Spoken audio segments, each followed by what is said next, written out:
Chapter 1. Paxton's Story. "Do you want to see a doctor?" Long asked. No, the young man said. I'm afraid." "It's a cold night. Come in and sit down. Don't be afraid. That noise is only the wind in the trees.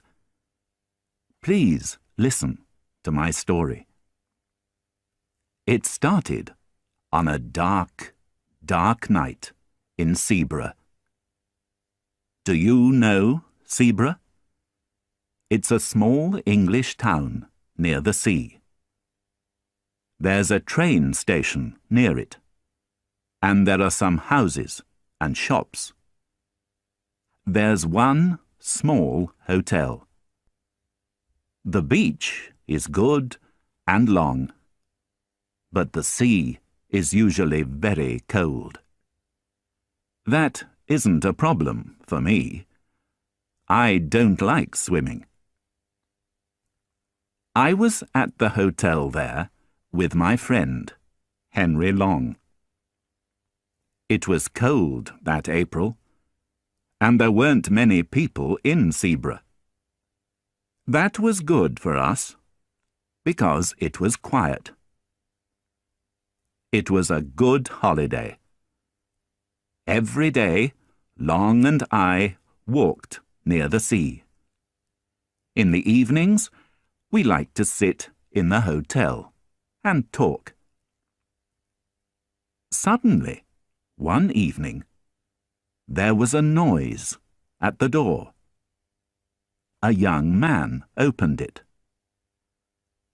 "I'm sorry," he said to us. "Please excuse me." "That's okay," I said. "Come in," Long said. The young man came into the light. He was short, and he had dark hair. I looked at his unhappy face. "What's wrong?" I asked. "Are you okay?" "Do you want to see a doctor?" Long asked. No, the young man said. I'm afraid." "Why?" Long asked. The young man didn't answer my friend's question. "Sit down and have a drink," I said. "What's your name?" "Paxton." He didn't say his first name. I don't know it today. "What's wrong, Paxton?" I asked. The young man looked at me and then at Long. His eyes were big and his face was white. "You don't know me," he said. "I understand that. But please believe me. Please." This was very important to him. Then Paxton started his story. Long and I listened for a long time. Here is his story. Paxton was on holiday in Sebra too. He liked old buildings, and there were a lot of them near Sebra. One day, he went on his bicycle to a church near the town. It was a beautiful, small church. There was an old picture on it, with 3 crowns. It was very interesting, and Paxton wanted to know about it. There was an old man in the church garden. "Excuse me," Paxton said. "What do you know about this picture?" The old man put down his spade and looked at the young man. "Do you know the story of the 3 crowns?" he asked. "No," Paxton answered. "Seabrugh was always an important place," the old man said. "It is today, too. It's important because it's on the sea." "I don't understand," Paxton said. "The English wanted to protect their country from countries across the sea," the old man said. "They put 3 crowns in the ground near the sea. One of the crowns was here, near Seabrugh." "But why?" Paxton asked. He didn't understand. What did 3 crowns in the ground do? "The 3 crowns were magic," the old man said. "Their magic protected the country." "Do people believe that?" Paxton asked, with a smile. "Many people here in Seabrugh believe it," the old man answered. "But do you believe it?" Paxton said. The old man looked at the dark sea. His eyes were dark too. He didn't answer Paxton's question. "And where are these crowns now?" Paxton asked. He looked at the water too. There was a boat on the sea. It was small, on the dark water. "That's a difficult question," the old man said. "One of them is in London now. Every day, people on holiday can go and look at it. One of the crowns is in the sea. Now only 1 crown is in the ground, but its magic is working today." "Do you know about the last crown?" Paxton asked. "Where is it?" "I don't know that," the old man said. "Who knows?" Paxton said. "Only the Agers family." "Who are they?" The old man looked into Paxton's eyes. "Agers is a very old name in Seabrugh. The Agers were a family here for many years. Families come and go, but the Agers always stayed. They never moved away." "Why not?" "The men of the family had a very important job." The old man was quiet now. "The crown protected the country, and the Agers protected the crown." Paxton didn't believe the old man's story, but it was very interesting to him.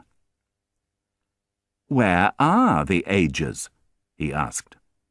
"Can I talk to them?" "The Agers can't answer any questions about the crown now," the old man said. "William Agers was the last person in the family. He lived near here, but he isn't talking now." "Why not?" Suddenly, it was very quiet at the church. The old man put his hand on a gravestone.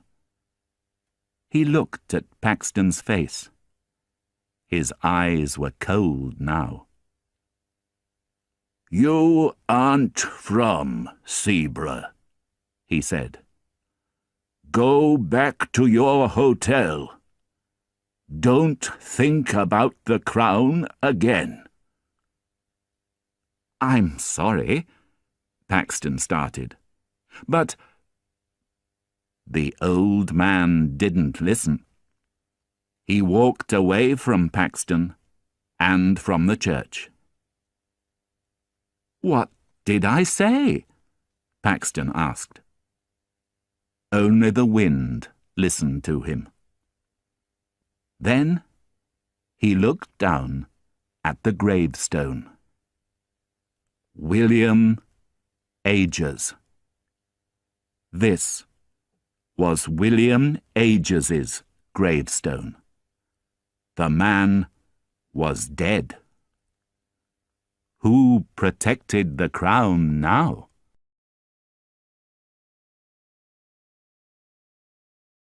Chapter 2. The Man on the Hill. He was there in the sun. He was there in the rain.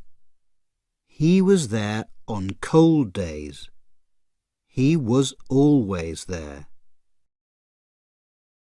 Paxton had many questions, but there were no answers here at the church.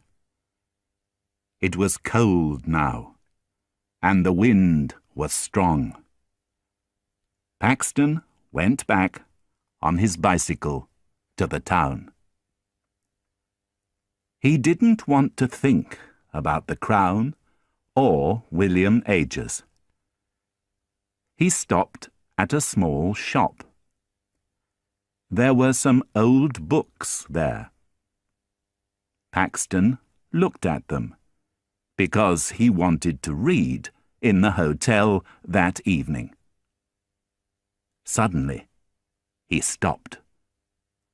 The book in his hands was old and black. It was a book for church. There was a name and year in the book. Nathaniel Ages, 1754. There were a lot of names and years, but the last name was always the same: Ages. This book was in the Ages family for years and years. It went from father to son, from father to son in the family. Paxton looked at the last name in the book: William Ages. He had William's book in his hands. "Excuse me," Paxton said to the tall, thin woman in the shop. "What do you know about William Ages?" "That isn't a happy story," the woman said. "William Ages is dead. He was young, only 28. And he didn't have a son?" "That's right," the woman answered. "Mr. Ages didn't have a son or a daughter." "Where did he live?" Paxton asked. "I'm an old friend of the family."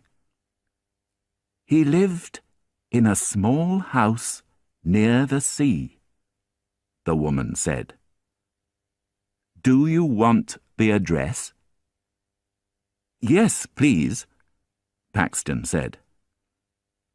He looked for some money in his coat.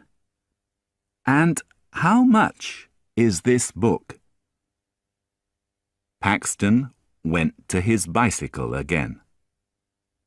Later, he arrived at William Ages's small house near the sea. It was dark and quiet there. Behind the house was a hill. There was a man near the house. "Can I help you?"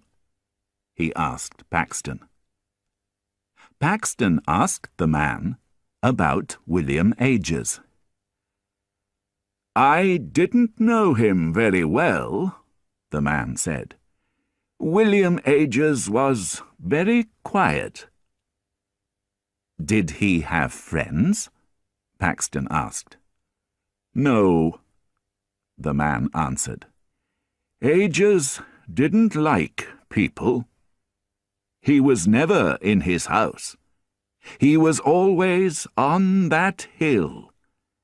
He was there in the sun. He was there in the rain. He was there on cold days. He was always there." "I understand," Paxton said. The man walked away, but Paxton didn't move. He looked at the small hill and smiled slowly. Was the last crown there? It was late now. The room was dark. Long and I looked at Paxton's white face. "And?" Long said. "Was it? Was the crown there?" "Yes, it was," Paxton answered. "But it isn't there now." "Where is it?" I asked.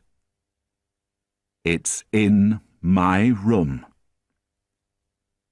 I didn't believe him. "The crown is here? In this hotel?" I said.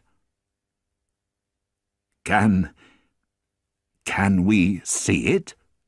Long asked. Paxton didn't answer. We all listened to the wind. Then he said, "Yes."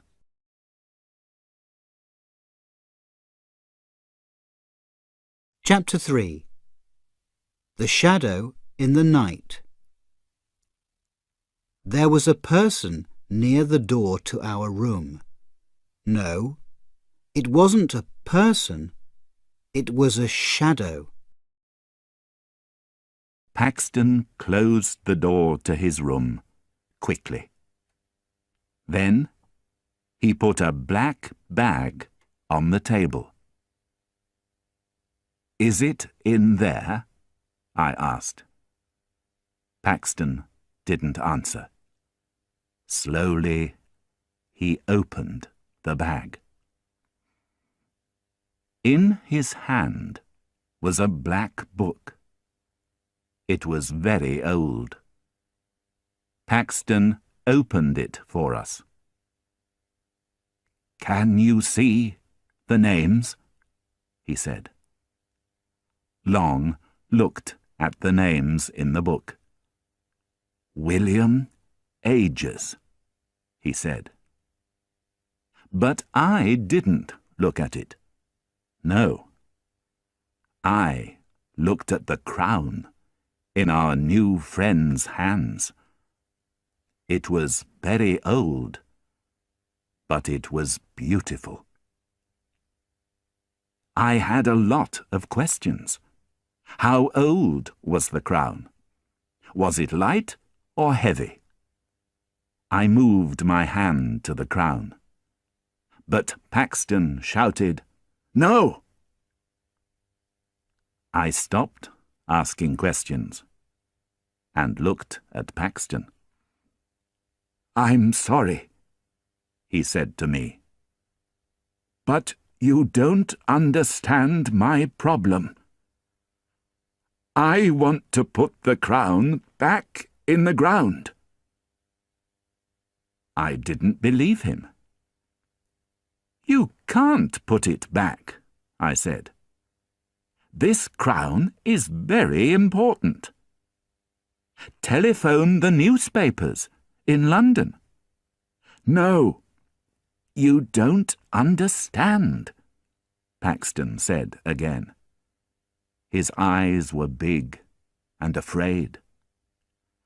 Okay, let's go to our room, Long said. We can talk about the problem there. Paxton put the crown back in the black bag. He went to the door, but then he stopped. Wait! Go before me and look in your room, he said. Please. But why? Long said.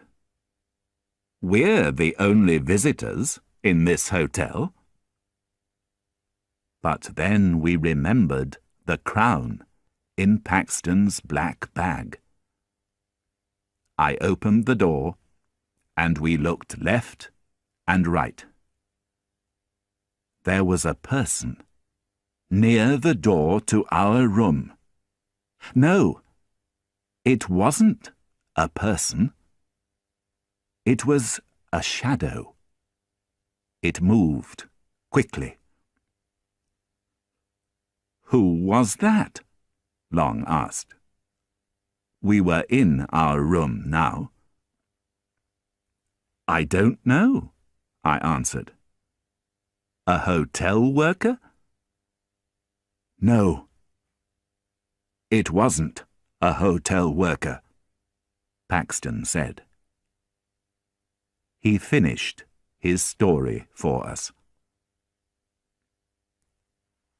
Paxton went back to the hotel from William Ages's house that afternoon. In his room, he looked at the Ages's book for a long time. Then he closed the book and went down for some food. Later, he went back to the room. The book was open at William Ages's name. Paxton was afraid. But that didn't stop him. He went to the hill again with his spade. It was dark now, but he didn't stop working. Suddenly, there was a noise. Was it the wind? Paxton looked behind him. Was there a man in the trees? A dark shadow? No, of course not. Paxton started to work again. The spade was heavy now, and it was a difficult job. He wanted to sleep, but he wanted to find the crown too. And then it was there. The crown. Paxton smiled. He put his hands on it. Suddenly, there was a noise behind him again. It wasn't the wind, and it wasn't an animal. It was the noise of a man, an angry man.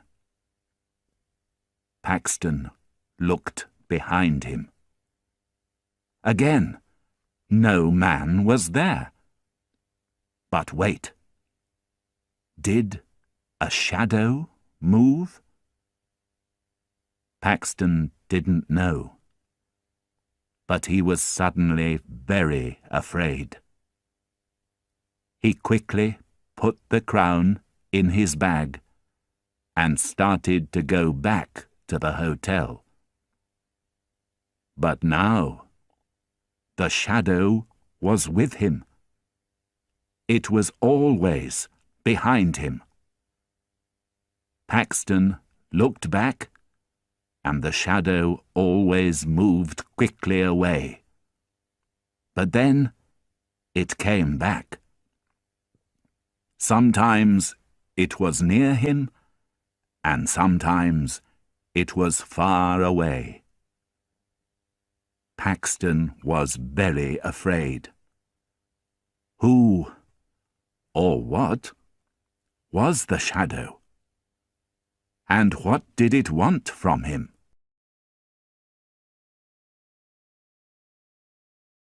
Chapter 4. A Cold, Dark Night. I wanted to be far away from this cold, dark place. I wanted to be at home. Paxton stopped. "That's my story," he said. "Do you believe me?" I didn't believe it, but I didn't say that to Paxton. "You believe it," I answered, "and that's the important thing." But then I remembered the shadow near the door to our hotel room. "What can I do now?" Paxton asked. I looked at Long, then at Paxton. "Okay," I said. "We're going to help you. We're going to come with you and put the crown back in its place under the ground. Let's go." Paxton smiled. But it wasn't a very happy smile. "Thank you. Thank you," he said. He went to his room. I looked at the window. It was a dark night. Long and I put on our coats and went to the hotel door. Paxton was there in front of the hotel. He had the black bag and the spade in his hands. It was cold, and we walked quickly. We walked near the church. I put my head down and didn't look up. I didn't want to see the gravestone of William Agers that night.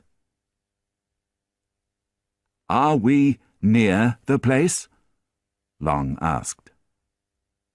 My friend Henry Long likes walking, but he doesn't usually walk very quickly. "Yes," Paxton answered.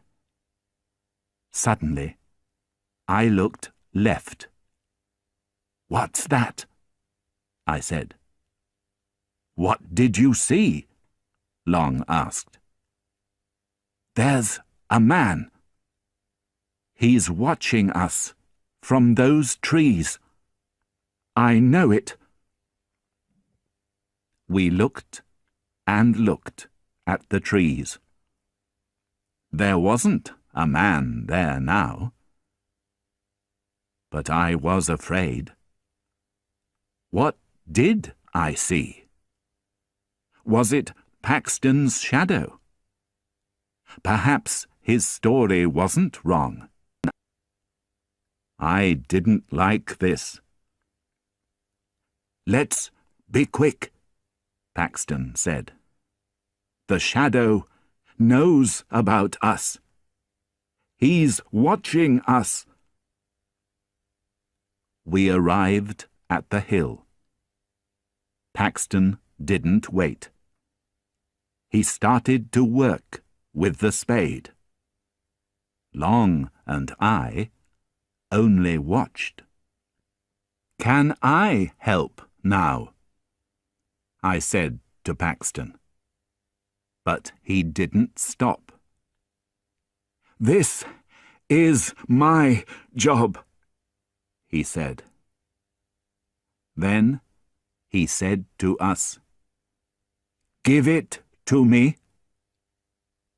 We put the bag on the ground near him. But we didn't open it. Paxton did that. I looked at the crown for the last time in Paxton's hands.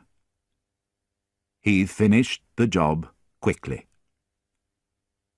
"Is it in the ground?" I asked him. "Yes." I smiled. But Paxton didn't smile. "Let's go back to the hotel," Long said. "It's very late, and our beds are waiting for us." We started to walk down the hill. Suddenly, Long said, "Remember your coat, Paxton. It's up on the hill." I looked up the hill behind us. Long was right. Paxton's long, dark coat was there on the ground. But our new friend didn't move. "What's wrong, Paxton?" I asked. His face was white. His mouth moved, but he didn't talk. "Are you okay?" Long asked. I didn't bring my coat," Paxton said. "It's in my hotel room." The dark thing on the hill wasn't his coat. But what was it? I looked again. It wasn't there now. We went down the hill very quickly. We didn't talk. We only listened to the noise of the sea. Sometimes I looked behind us. Was that a shadow behind the trees? Did a shadow move in the church garden? Was there a dark shadow behind the gravestones? I didn't know, and I didn't want to know. I wanted to be in my bed. No, I wanted to be far away from this cold, dark place. I wanted to be at home. We arrived at the hotel at 12 o'clock. A hotel worker opened the door for us. He looked at the three of us. "It's a cold night," he said. I was afraid. But I smiled. "Yes, it is." The hotel worker looked up the road behind us. "Did you meet any people on the road?" he asked. "No," Paxton said. "We were the only people in Zebra." "But there was a man behind you," the hotel worker said. Paxton looked back into the night with big eyes. The shadow wasn't there now. The three of us went to our room. Paxton went to the window. "It's okay now," I said to him. "The crown is in its place again. You're not in danger now." Paxton's eyes stayed on the night. "Perhaps," he said. He went to the door. He said, "Thank you," to Long and me. And then he went to his room. "Good night," I said. "Sleep well."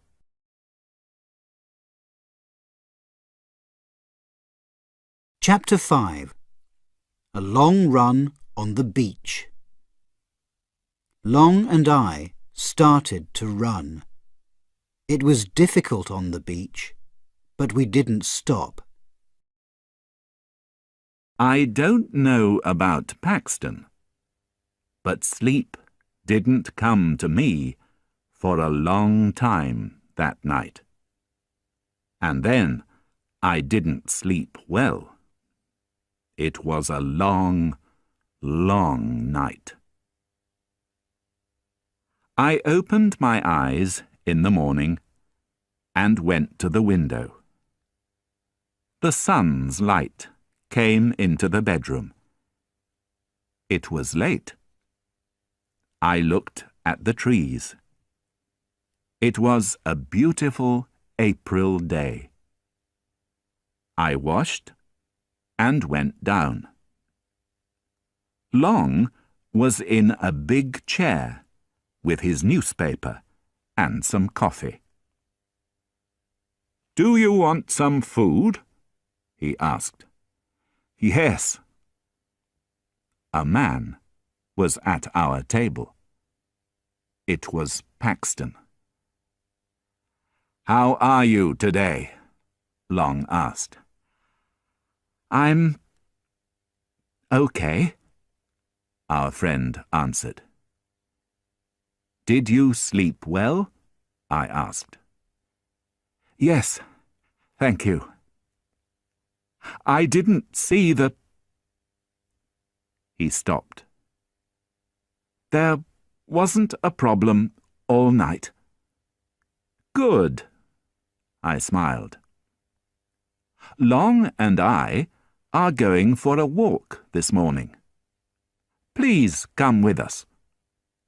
"No, thank you," Paxton answered. "I want to stay in the hotel this morning. I'm going to write some letters." "This afternoon?" Long said. "Yes, thank you." "Good, good. Let's meet at 3 o'clock, Long said. "Come to our room." We said goodbye to him. Long and I had a good morning. Then we had some food in a cafe in a town near Sebra. "I like this," Long said. "We can have a good holiday again." "It's 2:30, I said. "We're meeting Paxton at the hotel at 3 o'clock. Paxton was at the hotel. He had a book in his hands, and there was a smile on his face. "Did you have a good morning, Paxton?" I asked. "Yes, thank you," he said. "I did." Long and I wanted to wash. Paxton waited for us. I went down again quickly. But Paxton wasn't there. Only his book was on the chair. Long came down too. "Where's Paxton?" he asked. "I don't know," I said. "Perhaps he's in his room." But there was no answer at Paxton's door. We looked in the hotel garden, but Paxton wasn't there. I was a little afraid now. A hotel worker came to us. "You're here," she said. "Yes," I answered. "Why did you say that?" "Mr. Paxton isn't here," she said. "He wanted to see you and Mr. Long. You were in front of the hotel. You shouted to him. He said—" "We didn't shout to him. We were in our room." "We didn't shout to Paxton. Who did?" I was very afraid now. "Paxton," I said. "He's in danger." In front of the hotel, we looked for our friend. "I can't see him," I shouted. The hotel worker was at the door behind us. "He went to the beach," she said. "He wanted to see you and Mr. Long." "Thank you." Long and I started to run. It was difficult on the beach, but we didn't stop. "There! I can see him," Long said. There was a person on the beach, but he was far away. We shouted again and again. "Paxton! Come back, Paxton! We're here!" But there was a lot of noise from the wind and the sea. Paxton didn't hear us. What's he doing?" "I don't know. I can't see from here." "Look at this, Long!" I shouted. There were footprints on the beach from Paxton's shoes. "And look at this!" This was a footprint too, but it wasn't Paxton's. "But what's wrong with it?" Long asked. "This person didn't have shoes," I said. "Was it a person?" Long said. "Perhaps it was an animal." The footprint was very thin. I didn't answer. A name came into my head. William Agers. But William Agers was dead. "Quick!" I shouted. We started to run again. Where was Paxton now?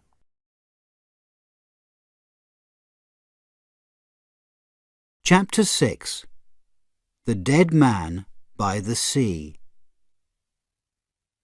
I don't remember my time at the police station very well. Only questions, questions, questions. We arrived at a tall, old building on the beach. Long and I started to go up it. "Where is he?" I asked Long. Long opened his mouth, but he didn't answer. There wasn't time. Suddenly, there was a noise. It was a person. A shout. But where did it come from? "Who's that?" I shouted. We looked down. "No!" I shouted. There was a man on the ground. It was our friend Paxton. He didn't move. His dead eyes looked up at us. I looked at the dark sea. "Paxton was right," I said. "He did it." "Who?" Long asked. "I don't understand." Ages protected the crown. He was dead, but he protected the crown. But how? Long said. I had an answer, but I didn't want to say it. It was magic. Paxton wanted to find us. He went to the old building. He started to run. Suddenly, the shadow was there. But now it wasn't only a shadow. It was William Ages, and he was angry. Paxton looked into those cold, dead eyes. And now Paxton was dead too. What now? I asked. There's a police station in town, Long said. We walked back on the beach. The footprints weren't there now. They were under the cold waters of the sea.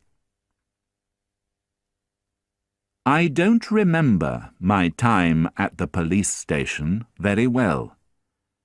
Only questions, questions, questions. Why were you on the beach? Who was there? How did you know, Paxton? What did you see? Long and I answered all of them.